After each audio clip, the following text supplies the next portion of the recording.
Bonsoir à tous et bienvenue. Troisième épisode de Lopez Unlimited, la série autour de Gérard Lopez et du projet lillois. Pour ceux qui n'ont pas vu les deux premiers chapitres ou qui veulent les revoir, les liens sont dans la description. Cette fois-ci, on va s'attarder un peu à la structure financière du LOSC, notamment avec le système de prêt, mais également la stratégie derrière tout ça, puisque ça pose énormément de questions, comme on va le voir. Alors, on va tout de suite débuter par les 3 prêts réalisés par le LOSC, et ces prêts, donc on peut voir leur existence au registre de commerce luxembourgeois vis-à-vis d'une société. Et là, tout de suite, je vais vous expliquer pourquoi. Alors, on commence, on a Lille, d'accord, le club de Lille. Donc, pour racheter le club, il faut une société qui va le racheter. Jusque-là, pas de souci. Alors, la société, il fallait une société française, donc, voilà, elle a été nommée L Holding, capital de 1000 €. Ok, très bien. Mais sauf que cette société L Holding française, quand tu vas dans les statuts, tu t'aperçois en fait qu'elle est détenue à 100% par une autre société. Donc, entre guillemets, on est dans les poupées gigognes. C'est-à-dire, j'ai mon L Holding qui est propriétaire du LOSC. Mais L Holding elle-même est détenue par une société anglaise du nom de Victory Soccer. Alors, tac, on va mettre Victory Soccer. Mais, parce que c'est pas fini. Donc, vous allez vous dire, ok. Je vais pas trop compliquer, je vais pas faire le montage en entier, c'est juste pour comprendre un peu le principe. Sauf que entre celle-là et celle-là, en fait, il y a une autre société, alors, tac, qui est luxembourgeoise et qui s'appelle Lux Royalty. On va le noter là, tac, tac, tac, voilà. Donc, de cette société française qui est propriétaire du LOSC, qui en fait appartient à une autre société, et je vais pas l'expliquer là, mais vous pouvez voir les 2 premiers épisodes, qui appartient elle-même à une autre société, mais je ne vais pas les développer là-dessus, je vais développer là-dessus, sur cette société luxembourgeoise du nom de Lux Royalty. Parce qu'en fait, au registre du commerce luxembourgeois, on s'aperçoit que 3 prêts ont été contractés au niveau de cette société-ci, qui apparaît donc, on va dire, dans l'organigramme, alors pas officiel évidemment du club, mais dans l'organigramme, plutôt dans, si tu remontes la bobine de fil, tu t'aperçois que cette société fait partie de la chaîne appartenant, ou au LOSC, oui, appartenant, on peut dire ça comme ça, qui est propriétaire, excusez-moi, du LOSC. Et cette société-là, donc, a contracté des prêts le 26 janvier 2017, le 22 mai et le 2 juin. Et maintenant, je vais citer un article du Luxemburger Wort daté du 6 juillet. Donc, ce sont des proches de Gérard Lopez qui ont communiqué, et je cite: « Une enveloppe d'investissement comprise entre 140 et 160 millions d'euros, dont les 3/4 de son montant proviennent d'une ligne de crédit ouverte au niveau de la holding. » Celle-ci, Lux Royalty. D'accord, pas de souci. Donc, il y a 3 prêts. Maintenant, l'intérêt, c'est de savoir un peu qui prête l'argent, parce qu'au final, d'où vient l'argent? C'est aussi une question importante. Alors, je vais citer encore l'article. Les statuts de Lux Royalty ne mentionnent pas l'identité du créancier. Les communicants parisiens mandatés par Gérard Lopez évoquent un fonds très proche de l'entrepreneur luxembourgeois. Interrogés sur l'identité de l'investisseur, les conseillers de l'entrepreneur ne divulguent pas plus d'informations. Donc là, tu te dis, bon, pourquoi cacher ça? C'est quand même, je pense que c'est une information importante pour le public de savoir qui finance les transferts du LOSC. Et également les conditions. Mais bon, suite de l'article à la fin, et alors là, vous allez voir, c'est fascinant. L'entourage de Gérard Lopez rappelle par ailleurs, alors qu'il n'était pas interrogé sur ce point, et j'insiste bien, alors qu'il n'était pas interrogé sur ce point, que le LOSC pourrait dans les mois ou années à venir proposer à un partenaire stratégique d'entrer au capital du club si les ambitions et le projet de ce partenaire vont dans le même sens que le projet du LOSC. Donc là, on a déjà l'ouverture annoncée par l'entourage de Gérard Lopez que si quelqu'un a du pognon, venez là. Des sponsors autres. C'est ce que Gérard Lopez a fait dans absolument tous les projets ou sociétés qu'il a eu. Mais ça, j'en ai déjà parlé dans les autres 2 premiers épisodes et j'en reparlerai plus tard. Pour bien vous montrer que le LOSC n'est pas un cas isolé et qui fait plutôt partie d'une logique d'entreprise déjà éprouvée par Gérard Lopez depuis une dizaine, voire une vingtaine d'années. Ok, jusqu'à là, on n'a pas de souci. Maintenant, qui a fait les prêts? Et là, en fait, il y a un document très intéressant. Excusez-moi. Voilà, encore disponible donc au registre de commerce luxembourgeois. Et en fait, on s'aperçoit que Lux Royalty, donc je vous rappelle cette société-là, tac, on va mettre ici et ici. Et il y a 2 actionnaires minoritaires qui sont rentrés dans le capital de Lux Royalty, une action chacun. Alors le premier, c'est Manchester Securities, et le deuxième, c'est une société des îles Caïmans qui s'appelle, pour l'anecdote, Zain Investment Limited, donc on ne peut pas savoir à qui ça appartient. Mais Manchester, donc on va noter Manchester pour faire bien, on peut savoir ce que c'est. Et Manchester, en fait, c'est une filiale, donc on est encore dans le principe de poupée gigogne, qui est reliée à Elliott Management. Or, des informations publiées dans la presse par France Foot et d'autres médias ont signifié que les prêts, certains ont été contractés vers deux entreprises, Manchester Securities et Elliott Management. Qui dit Manchester Securities dit Elliott Management, donc en fait les deux convergent vers le même point qui s'appelle Elliott Management, qui est aussi à l'origine du rachat du Milan, et on voit ce qui se passe d'ailleurs actuellement.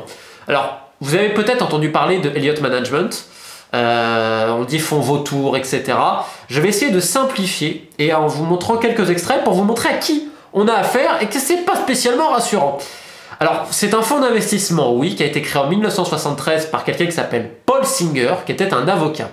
Aujourd'hui, il est considéré comme le fonds d'investissement le plus puissant au monde, avec un taux de rentabilité moyenne sur l'année de 13,5%. Il y a seulement 2 années dans toute l'existence d'Elliott Management où ils n'ont pas gagné de l'argent. Un taux à plus de 13, ils sont loin, mais devant tout le monde. Pour vous donner une idée, le magazine Fortune, excusez-moi, le 7 décembre, a publié un article intitulé « Comment le fonds d'investissement de Paul Singer gagne toujours ». Et c'est un article qui est en lien dans la description, c'est une enquête même, et je vais un peu détailler après. Mais en fait, quand je l'ai lu, ça m'a fait penser à ceux qui suivent la série Mr. Robot, bah c'est Evil Corp le truc. Mais c'est encore pire que ça. C'est un genre de poulpe qui a des tentacules de partout, et il gagne tout le temps. Alors maintenant, qu'est-ce que c'est exactement un fonds d'investissement? Comment ça marche? Pourquoi on dit que c'est un fonds vautour aussi dans le milieu, etc. etc. Allons-y. Alors, fonds d'investissement, ça veut dire quoi? Potentiellement, ils vont investir de l'argent dans certains projets, sociétés, etc. Mais un peu la spécialité d'Elliott Management, c'est d'investir et de racheter des dettes. Donc je prends la dette à moi, et en fait c'est spéculer un peu sur la dette, et c'est surtout aider quand c'est un peu la merde dans les entreprises, ou également, et on l'a vu, dans certains pays, au Pérou dans les années 90, au Congo et en Argentine, aider entre guillemets à la dette le pays, ah bah je te rachète la dette, etc. Sauf qu'après, pour les pays, eh ben, ça s'est passé très mal, notamment pour l'Argentine. Alors l'ancienne présidente d'ailleurs, bah allez, merci d'être venu, bonne nuit les enfants. Et donc ça a été très médiatisé. Je vous mets plusieurs articles, alors en français, en anglais, en espagnol, sachant que voilà, les articles en anglais et en espagnol c'est un peu plus détaillé pour ceux qui sont curieux. Il y a notamment un grand article du Washington Post vis-à-vis du conflit entre l'Argentine et Elliott Management. Elliott Management finalement a gagné après des années de procédures. Et je vais vous montrer, je vais vous expliquer un peu les méthodes d'Elliott Management. C'est-à-dire que vis-à-vis, pour faire pression, donc, en fait voilà, regardez. Je rachète des titres de dette. Ok. Et sauf que moi, mon objectif, c'est pas qu'on me rembourse. Non. C'est que ça n'aille pas très bien. Parce que si ça ne va pas très bien et qu'ensuite j'attaque en justice, en jouant avec les intérêts et tout ça, je peux gagner un gros pactole.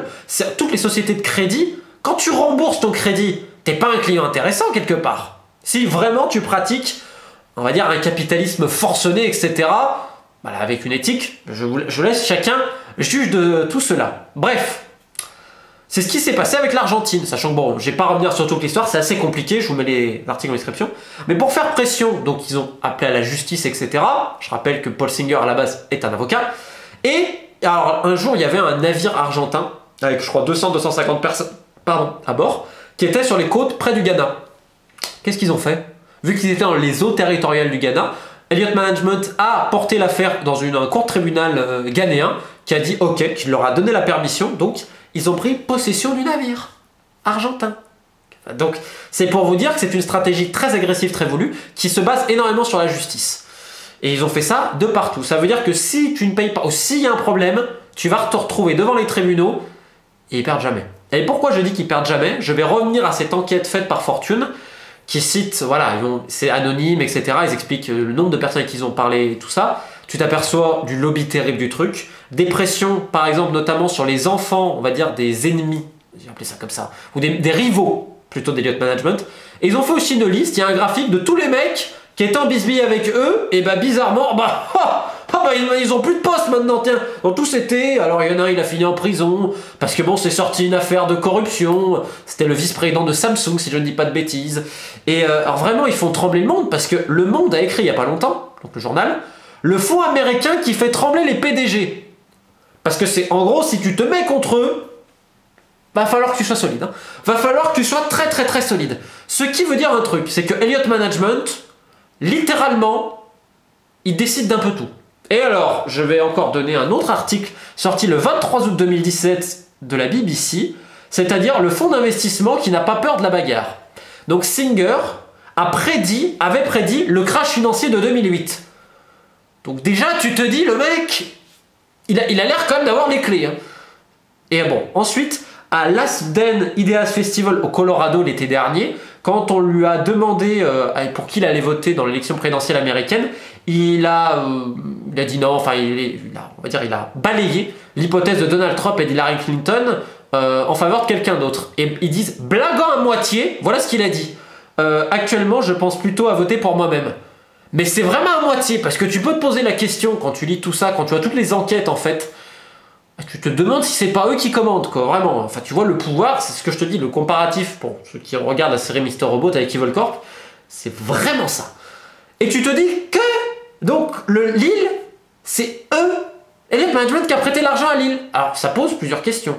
Donc, j'ai interrogé diverses personnes, notamment qui travaillent à la City, et d'autres qui sont spécialisés dans le rachat de clubs au niveau européen. La première chose, tous les mecs m'ont dit, c'est non mais attends, si tu vas chez Elliott Management, c'est que personne n'a voulu te prêter de l'argent. Entre les taux d'intérêt et tout le reste, non, tu ne le fais pas. Surtout que là, c'était une demande. C'était une demande. C'est pas Elliott Management qui est allé investir dans le club. Non, non, non, non. Ils ont accordé un prêt avec leur, non, je rappelle, leur succursale Manchester Securities. Donc ça pose une première question. Es-tu si désespéré pour faire appel à Elliott Management? La première. La deuxième, je me dis, Gérard Lopez, ça fait 15-20 ans qu'il est dans le business, quand même, car le mec il est expérimenté, il connaît son truc. Sachant que même s'il avait fait toujours appel à des prêts et autres, ça n'a jamais été un fonds aussi dangereux, entre guillemets. Donc ça pose aussi une question du pourquoi, parce que je pense pas que le mec est quand même teubé, loin de là. Donc il y a une idée derrière, ça n'a pas été fait de manière innocente. Et la possibilité qui existe, c'est qu'en effet, personne ne voulait prêter de l'argent. Ou, autre hypothèse qu'on m'a sous-estimée, c'est qu'en fait la perspective est beaucoup plus large et qu'aujourd'hui il manque des pièces du puzzle. Alors évidemment les gars, le sportif là-dessus, je pense que vous avez cru comprendre que le foot, sinon le foot est un otage. D'accord, le foot c'est un prétexte. Parle d'une activité financière. Voilà, après, le foot en est une, d'accord. Mais là, je parle des notions sportives et tout ça. Non, oubliez à tout jamais avec ce genre de personnes. Donc, je parle avec le management, etc. Bref, pour revenir à ce que je disais, tu te poses des questions. Pourquoi? Mais voilà, maintenant, ça va être quels sont les taux d'intérêt exacts et à quand on doit rembourser ça. Mais ce qui est très inquiétant, c'est sur les informations que j'ai pu recueillir ici et là et que j'ai pu vérifier, c'est qu'il n'y avait pas de plan de si ça se passe mal. Il y avait un plan si ça se passe un peu moyen, parce qu'ils avaient planifié, je crois, la 5e place, si je dis pas de bêtises, ou 4e, j'ai un doute, dans les comptes, etc. Ils avaient planifié quelques ventes, etc. Je vous rappelle, hein, c'est un système de trading de joueurs, ça se fait dans plein de clubs en Europe, pourquoi pas. Mais c'est quand ton système de trading se repose sur une base aussi dangereuse, là tu te dis, est-ce que tu as vraiment calculé les coûts? Et moi, ce qui me fait un peu flipper, c'est que je confirme l'information, il n'avait absolument rien prévu d'un crash pareil, c'est-à-dire au niveau sportif, et là, je vends comment, plus la DNCG, tout ce qui se passe, rien n'a été prévu ou anticipé. Ce qui fait qu'en ce moment, il y a Gérard Lopez avec Mark Ingla et tout le reste, et tout son réseau, c'est vrai, d'hommes d'affaires, qui sont en train de s'activer pour faire rentrer des capitaux au LOSC. Notamment, j'imagine, pour ces prêts. Là, c'est une hypothèse de ma part, mais les prêts, à un moment donné, il va falloir les rembourser, les gars. Et aujourd'hui, qui tu vas vendre? Voilà. Sachant que tu ne peux pas aussi descendre. Alors, pour ça, Gérard Lopez insiste sur une chose, ça va être l'augmentation future des droits TV du championnat de France. C'est un peu l'argument majeur aujourd'hui qu'il a en essayant de faire venir quelqu'un. Parce qu'il y a plusieurs choses. Pour sa réputation et tout ça, il ne peut pas vendre le club tout de suite. Parce qu'il va passer vraiment pour un mec pas crédible. Donc il ne peut pas. Donc l'idée, comme il l'avait décrit au tout début, c'est de faire rentrer à terme un partenaire, comme un sponsor, etc., comme il avait fait avant. Et quand tu regardes dans le passé, tu t'aperçois de certains investissements de personnes, c'est vrai qu'ils l'ont aidé, il y avait des grandes marques des fois, parce que ces investissements sont multiples, alors, à réussite ou pas, on en reviendra plus tard, et c'est là où je vais amorcer le 4e épisode, c'est qu'on retrouve notamment des Russes. Alors jusqu'à là, pas de souci, Gérard Lopez lui-même disait être ami avec Vladimir Poutine, c'était dans une interview à El País, et il l'avait dit également dans un autre média, mais j'ai perdu le nom. Je pourrais vous retrouver les liens, au cas où. Et je vais juste donner un nom pour terminer cet épisode. Ilya Trabert. Ilya Trabert, je vais faire très simple, c'est quelqu'un qui a aidé Gérard Lopez, notamment quand il était en Formule 1, puisque c'est lui qui a permis un peu l'arrivée du pilote Vitaly Petrov. Ilya Trabert, je vais vous dire exactement où j'en suis, c'est que je suis en train de m'éplucher une affaire, donc exactement tout le compte-rendu de justice en Espagne, quand il a été arrêté, il n'y a pas si longtemps que ça. Donc voilà, avec plein d'autres, plein de personnes, on va dire, faisant partie de plutôt gangs mafieux en Russie, accusés de blanchiment d'argent, etc. Certains qui sont même encore en prison aujourd'hui. Ilya Trabert, donc voilà, je suis en train de lire tout ça. Donc quand j'aurai terminé de lire tout en espagnol, de tout de quoi il est question, on pourra évoquer cette question. Alors encore une fois, Ilya Trabert n'a pas de connexion directe avec Gérard Lopez, je veux dire, ils n'ont pas de... Voilà, ce n'est pas Gérard Lopez. Là, par contre, le fait est que dans deux cas, pour le cas de la Formule 1 et également du musée Chaplin que Gérard Lopez avec son associé Eric Luce ont racheté, on avait des liens entre les deux, et d'ailleurs ça avait été confirmé dans une enquête du journal Le Monde, dont je mets encore les liens en description pour ceux qui veulent en savoir plus, les liens entre toutes ces personnes-là. Alors évidemment je ne dis pas que Gérard Lopez recherche ce genre de personnes pour investir l'île, loin de là, hein. Il y a évidemment une network de sponsoring et autres. Néanmoins, des informations que j'ai, la piste russe aujourd'hui est privilégiée par le LOSC, et donc par son patron. Donc on va voir un peu ce qui va se passer. Mais en tout cas, ça cherche activement pour faire de l'argent. Il y en a aussi qui se disent peut-être qu'on va vendre des joueurs. Donc peut-être que vous allez voir ces prochains jours beaucoup d'infos, comme quoi tel joueur est demandé par tel club, etc. C'est surtout que là, aujourd'hui, on va devoir faire jouer l'outil médiatique de par les agents. Parce que si tu veux qu'un joueur se vende, il faut en parler de ton joueur. Ah mais regarde, lui, il intéresse tel club. Pour potentiellement éveiller l'intérêt de d'autres équipes. Et on va revenir à la base de l'empire de Gérard Lopez, c'est-à-dire l'utilisation de l'image par les médias. Je vous renvoie pour ça à l'épisode 2. Et c'est très intéressant. C'est très très intéressant. Donc voilà, l'épisode 3, il est fini. Si vous avez des questions, n'hésitez pas, je répondrai.